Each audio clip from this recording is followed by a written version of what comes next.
Baik, Assalamualaikum warahmatullahi wabarakatuh. Waalaikumsalam warahmatullahi wabarakatuh. Bagaimana kabar anak-anakku? Baik. Alhamdulillah. Baik, tadi sudah cek suhu tubuh ya? Sudah. Sudah cuci tangan? Sudah. Ingat, tetap memperhatikan protokol kesehatan. Ya, itu yang penting. Baik, sebelum Bapak mulai, ketua kelas dipimpin berdoa dulu. Duduk siap. Sebelum kita mulai pelajaran hari ini, mari kita berdoa untuk kepercayaan agama masing-masing. Berdoa mulai.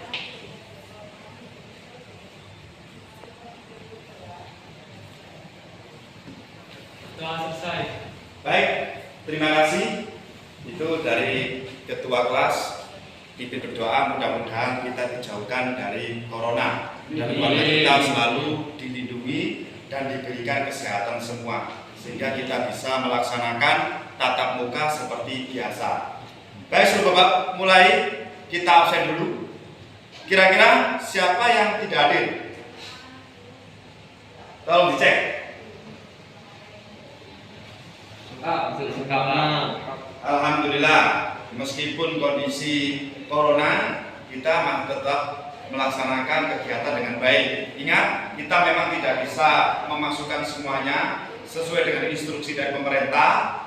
Hanya 10% dari satu kelas. Ya, kalau kelasnya itu kira-kira 36, yang boleh hadir kurang lebih 9 sampai 10 siswa. Itu. Baik, sebelum kita mulai pelajaran, alangkah baiknya kita menyanyikan lagu Indonesia Raya sebagai cinta kita terhadap tanah air Indonesia Raya. Baik, ketua kelas dipimpin untuk menyanyikan lagu Indonesia Raya. Hiduplah Indonesia Raya. Indonesia tanah airku, tanah tumpah darahku. Di sanalah aku berdiri dari pandu ibuku.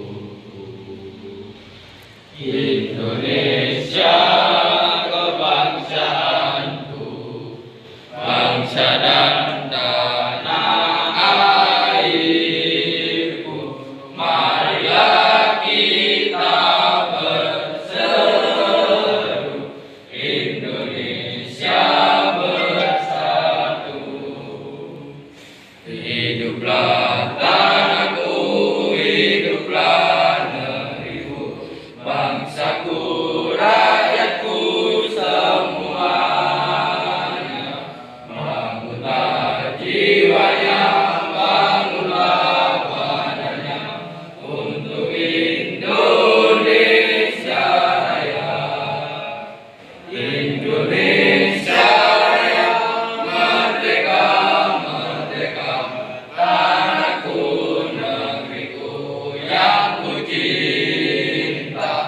Indonesia Raya, merdeka, merdeka, hiduplah Indonesia Raya. Indonesia Raya, merdeka, merdeka, tanahku, negeriku yang ku cinta. Indonesia Raya, merdeka, merdeka, hiduplah Indonesia Raya. Selesai. Baik anak-anak, kira-kira masih ingat Yaya kita? Masih. Silakan, apa Ibu? Indonesia,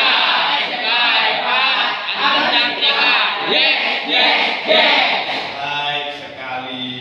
Meskipun di suasana pandemi, kita masih semangat ya dalam belajar. Tidak boleh lemah loyo, karena kita harus meningkatkan imun dengan semangat. Ya. Baik, selanjutnya kira-kira minggu kemarin ada yang masih ingat pembelajarannya apa? Minggu kemarin membahas rem konvensional, Pak. Rem konvensional ya. Oke, minggu kemarin kita sudah bahas rem konvensional. Sekarang Bapak tanya, apa itu rem konvensional? Sistem yang bekerja untuk menghentikan laju kendaraan, Pak. Oh, hebat sekali Mas Aji. Ya, jadi masih ingat betul ya pembelajaran meskipun minggu kemarin itu yang saya harapkan. Ya. Oke, baik. Selanjutnya yaitu apa sih tujuannya kalian mempelajari sistem rem ABS di sini? Ya, yang pertama yaitu kalian bisa berdiskusi mampu menerangkan fungsi dan prinsip kerja sistem ABS. Yang kedua, melalui proses ceramah dan menampilkan gambar, peserta didik dapat menyusun langkah perawatan anti ABS. Yang ketiga, melakukan demonstrasi, peserta didik dapat menguraikan masing-masing komponen anti-lock brake system. Yang keempat, melakukan kegiatan demonstrasi dan praktek, peserta dapat melakukan perawatan berkala sistem ABS. Yang terakhir, setelah proses praktek rangkai-rangkai sistem ABS, diharapkan kalian dapat memeriksa hasil perawatan berkala sistem ABS. Ya, baik, sebelum Bapak mulai, Bapak tampilkan dulu apa itu ABS dan cara kerjanya.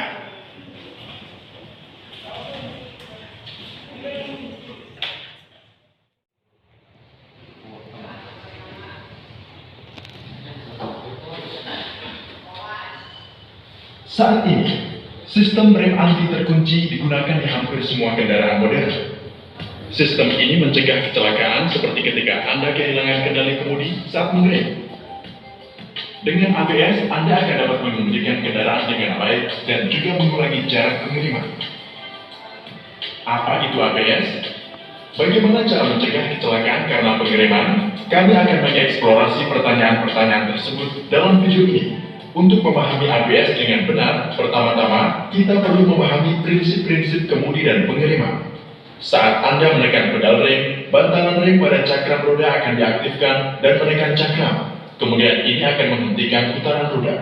Ketika roda berhenti, maka akan menyebabkan selip antara jalan dan roda sehingga kendaraan berhenti karena gesekan ini. Sekarang, mari kita pahami mekanisme kemudi. Seluruh mekanisme kemudi bergantung pada prinsip sederhana roda yang berputar. Selalu berusaha menghindari selip di jalan, sehingga ini berarti kecepatan roda pada titik kontak akan selalu nol. Memiliki dua jenis gerak, yaitu roda berputar pada porosnya dan juga bergerak ke arah mobil. Karena kedua jenis gerakan ini, maka roda memiliki dua jenis kecepatan, translasi dan rotasi. Kondisi putaran harus selip, jumlah kecepatan translasi dan rotasi pada titik kontak harus nol. Ingat prinsip sederhana ini dan Anda akan sangat mudah memahami mekanisme kemudi. Mobil, keempat roda harus berputar setiap saat untuk menghindari kendaraan selip. Tanya, prinsip putaran sederhana ini adalah alasan mengapa mobil Anda berbelok ketika Anda memutar roda depan. Mari kita amati hal ini. Asumsikan kondisi hipotesis yaitu bahkan setelah memutar roda, mobil berjalan lurus. Dalam hal ini, kecepatan putaran akan cenderung seperti yang ditunjukkan dan kecepatan translasi tetap lurus. Oleh karena itu, jika Anda menambahkan dua kecepatan ini, kecepatan yang dihasilkan tidak akan menjadi nol. Ini akan menyebabkan mobil selip. Satu-satunya cara untuk menghindarinya adalah dengan membuat kecepatan translasi juga miring. Mungkin terjadi ketika seluruh mobil berbelok seperti yang ditunjukkan. Ketika mobil berbelok seperti yang ditunjukkan, keempat roda dapat memenuhi kondisi berputar. Dari tangkapan layar ini, Anda dapat dengan jelas melihat bagaimana kecepatan pada titik kontak keempat roda menjadi nol. Sekarang, mari kita menganalisa mekanisme kemudi pada saat pengereman.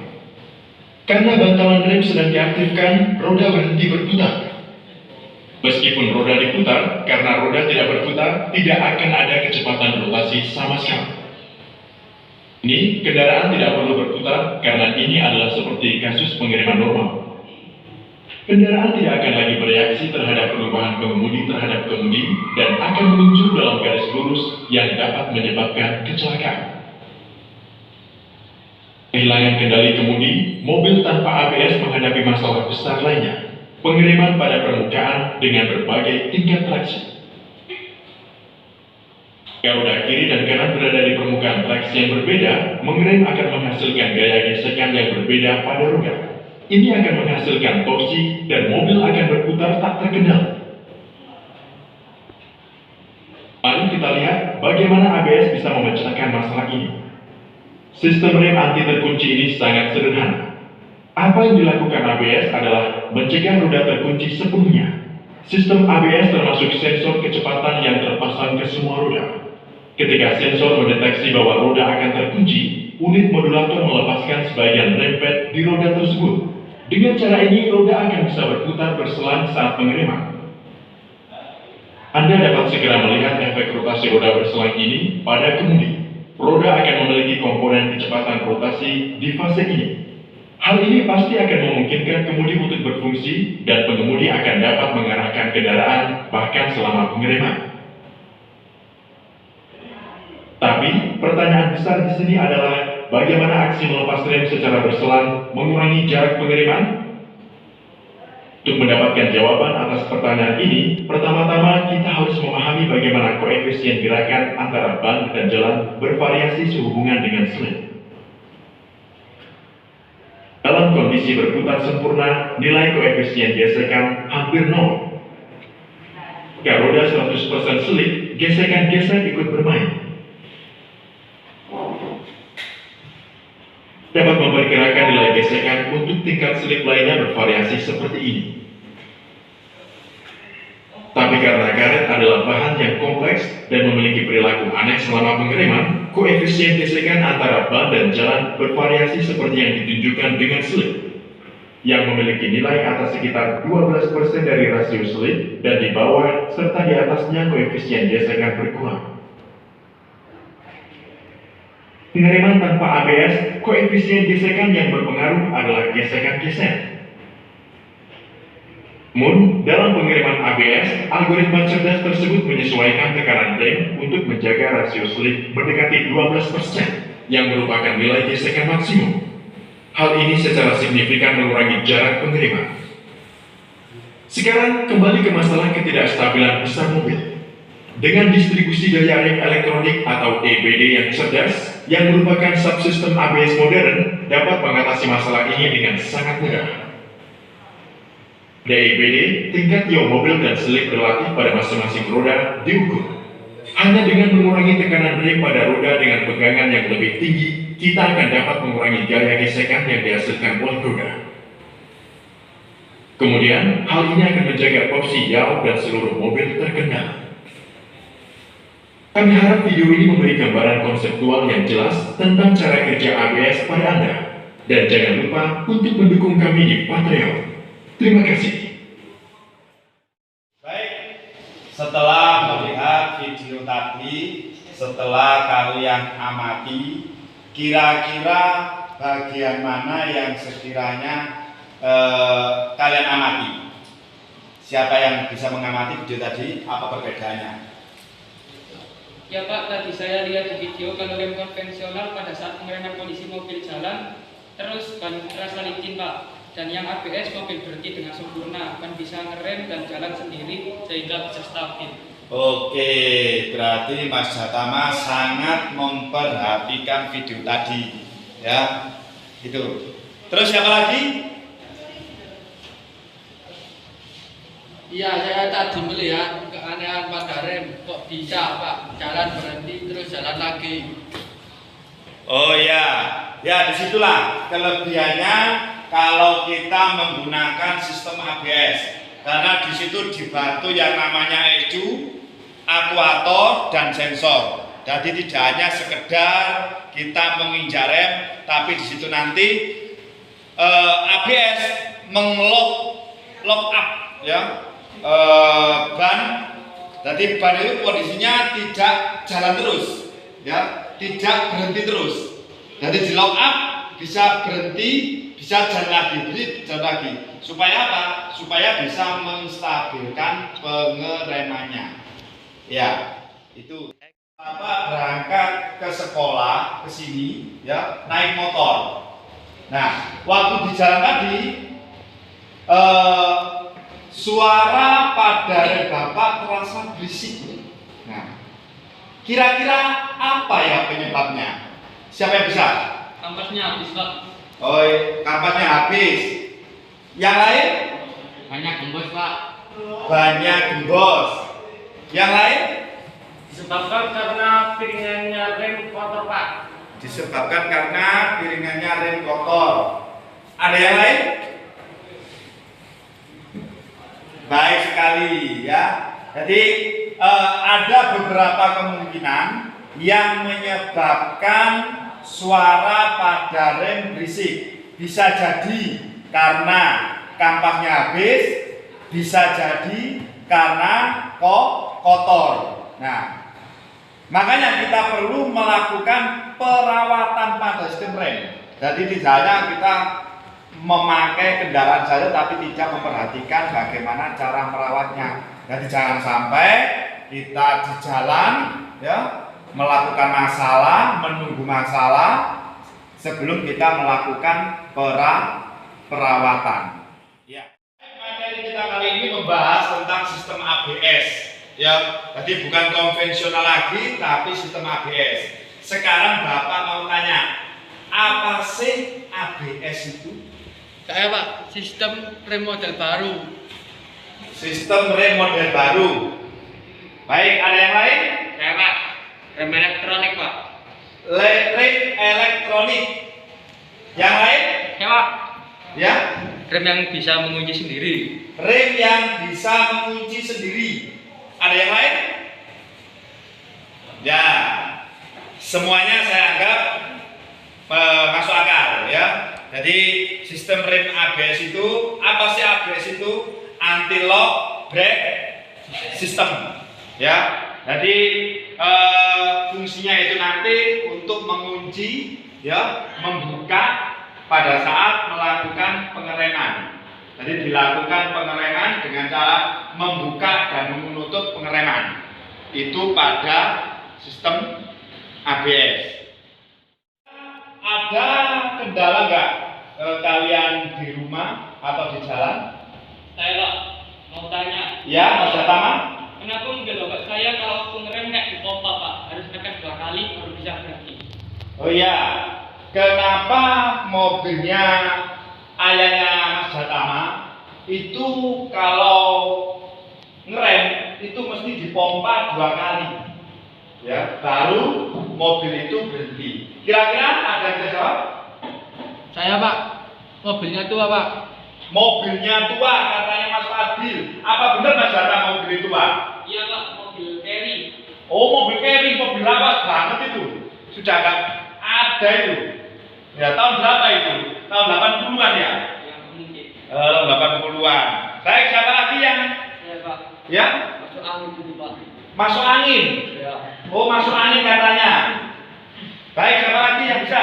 Saya Pak, Ya? ada kebocoran di pipanya Pak. Ada kebocoran di pipanya. Ya, bisa. Yang lain? Kampasnya habis itu Pak. Kampasnya habis. Ya, bisa jadi. Yang lain? Sudah ya? Baik, baik sekali anak-anakku kalau jawab ya. Tadi ada respon yang baik. Ya, ketika ada kendala yang disampaikan oleh Mas Jatama tadi, itu besar kemungkinan ya, besar kemungkinan ada udara yang ada di dalam sistem rem ya. Sehingga apa? Sehingga pada saat melakukan pengereman itu tidak langsung, tapi harus menekan 2-3 kali itu. Nah, caranya harus membuang udara atau membleeding. Ya, supaya apa? Supaya udara yang ada di sistem pengereman, sistem rem itu bisa keluar. Gitu ya. Baik, selanjutnya kita bahas nama-nama komponen. nama-nama komponen pada sistem ABS. Kita lihat video ya. Perhatikan video di bawah ini. Baik, sebelum kalian melakukan diskusi, Bapak tampilkan dulu nama-nama komponen pada sistem ABS dan fungsinya di video. Silakan dicermati videonya.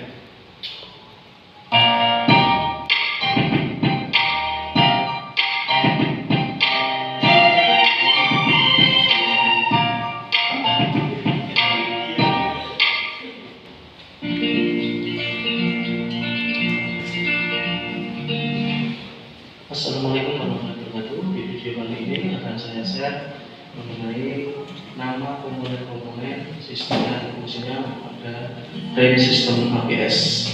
ABS adalah sistem yang mengontrol speed yang bertujuan untuk mencegah pengemudi yang roda supaya kendaraan tidak terjadi slip. ABS dibagi menjadi 4 bagian, yaitu yang pertama ada sensor, yang kedua ada aktuator, dan yang ketiga ada diagnostic connector, dan yang keempat adalah ECU ABS.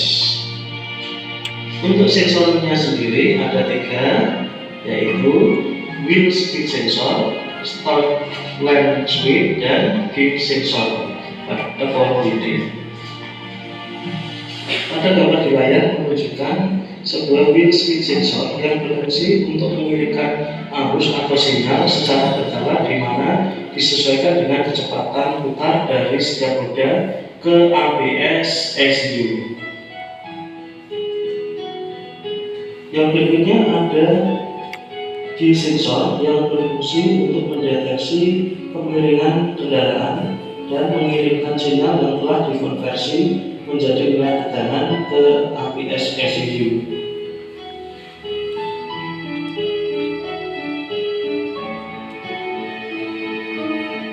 Yang selanjutnya ada stop lamp switch, di mana ini dilengkapi dengan sensor yang berfungsi untuk mengirimkan sinyal ke ABS ECU untuk menentukan apakah brake pedal ditekan atau tidak.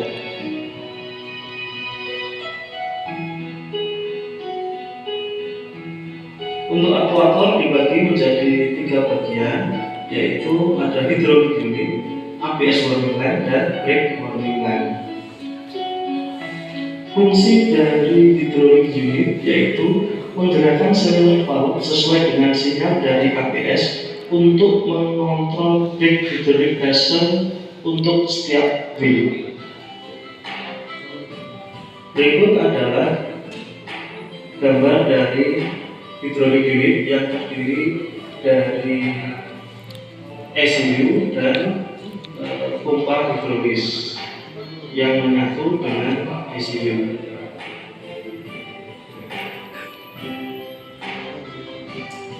Untuk ECU yang berwarna hitam, untuk yang pompanya yang terbuat dari logam berwarna silver.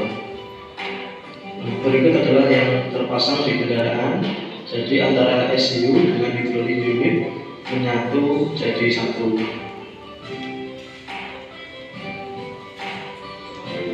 Yang berikutnya ada ABS warning lamp yang berfungsi untuk menginformasikan pada pengemudi kondisi dari sistem dengan kedipan atau flash. Menyala atau padamnya warning lamp sesuai dengan sinyal dari ABS ECU. Untuk selanjutnya ada brake warning lamp, digunakan sebagai warning lamp untuk parking brake, ketinggian brake fluid, dan EBD. Kontrol untuk EBD kontrol, warning lamp menginformasikan pengemudi kondisi sistem dengan menyalakan dan memadamkan lampu sesuai dengan sinyal dari ABS ECU.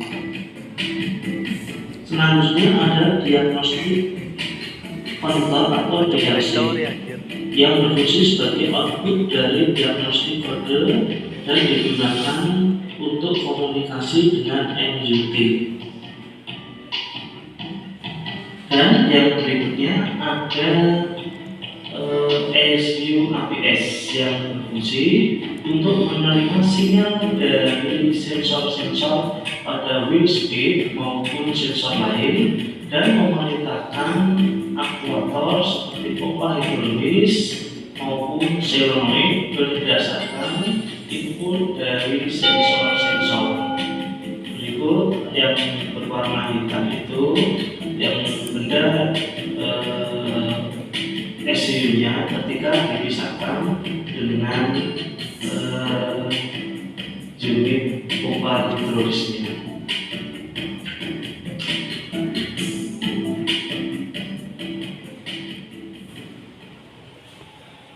Baik, itu adalah video ya, nama komponen dan fungsinya pada sistem ABS. Sekarang tugas kalian saya bagi 3 kelompok ya. Ada kelompok 1, kelompoknya Mas Jatama, kelompok 2, kelompoknya Mas Gibran, kelompok 3, kelompoknya Mas Aji. Silakan dibuat kelompok. Di situ sudah ada tugas. Setelah kalian melakukan diskusi tadi, tugas yang sudah Bapak berikan, kira-kira ada perwakilan dari kelompok 1? Pak. Ya. Setelah melakukan diskusi, saya ambil kesimpulan bahwa rem konvensional pengeremannya tidak sempurna, tapi dengan rem ABS pengeremannya sempurna. Oke, baik sekali. Kelompok 2 siapa? Ya Pak, setelah saya melakukan diskusi dengan teman-teman bahwa penggunaan alat ukur harus digunakan dengan benar. Seperti sebelum melakukan pengukuran alat ukur harus dibersihkan dahulu dari debu-debunya. Oke, baik sekali jawaban kelompok 1 dan kelompok 2. Sekarang kelompok 3 siapa? Ya. Siapa? Oh ya, silakan Mas Haji. Setelah melakukan diskusi saya ambil kesimpulan bahwa itu bisa Pak, Bisa. cuma harganya mahal. Oh gitu ya. Oke. Jadi yang konvensional ke ABS itu bisa, Iya. tapi harganya mahal. Oke, baik. Jadi untuk kali ini saya ambil kesimpulan bahwa kita jangan malas dalam melakukan pembelajaran, ya, khususnya di sini yaitu tentang ABS. Karena apa? Karena perkembangan pada sistem ABS itu pada otomotif khususnya itu sangat pesat. Kalau kita ketinggalan tentang informasi tentang IT, perkembangan teknologi, kita akan tertindas, ya.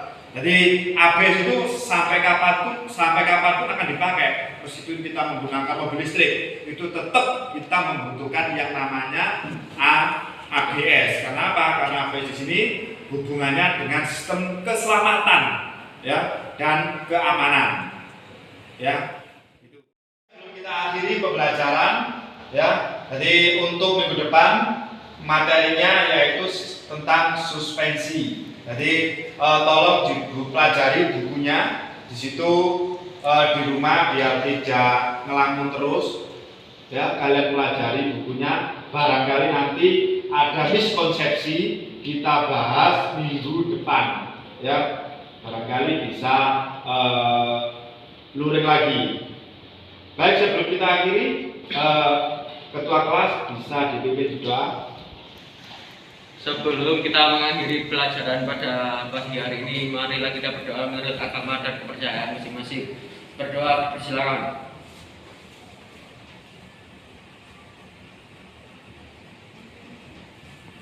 Berdoa selesai. Baik, jaga kesehatan, ya, jangan lupa tetap memperhatikan protokol kesehatan. Jangan sampai ada yang terpapar virus corona, ya. Jangan keluar rumah, jangan suka nongkrong, dikurangi nongkrongnya karena virus berada di setiap tempat. Baik, kurang lebihnya Pak Hadi mohon maaf. Akhirul salam. Assalamualaikum warahmatullahi wabarakatuh. Waalaikumsalam warahmatullahi wabarakatuh.